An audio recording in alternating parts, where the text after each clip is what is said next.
नर्मदे हार. आम्ही 52 गजावरून सायकलनी नर्मदा परिक्रमा करत असताना 52 गजावरून खेतियाकडे येत असताना मध्ये शूलपाणीचं जंगल लागतं. त्या जंगलाच्या अगदी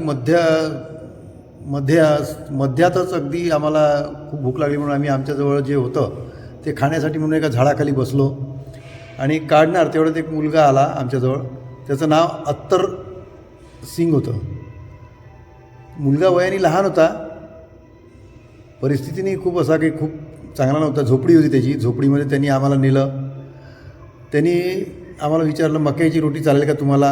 हमारे यहाँ महाराज आप खाना खाने को चलो, ये यहाँ क्या खा रहे करके. तो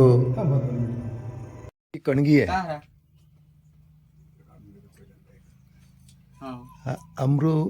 अमृत सिंग त्याची बहीण आहे अत्तर सिंग. अत्तर सिंग आणि त्याची बहीण यांचं एक घर आहे.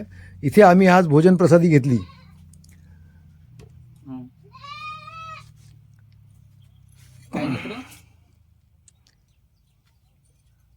मक्याची रोटी आणि दाल.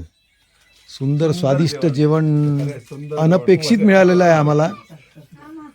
आणि त्यांना म्हटलं पैसे घ्या, तरी सुद्धा ते पैसे घ्यायला तयार नाही.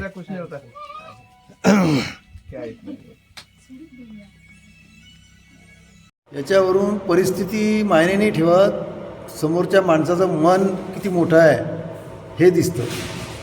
आणि नर्मदा मैया तुमची व्यवस्था येणं तेणं मार्गे कोणी कुठून ना कुठून बरोबर करते, याचाही अनुभव आम्हाला चांगला आला.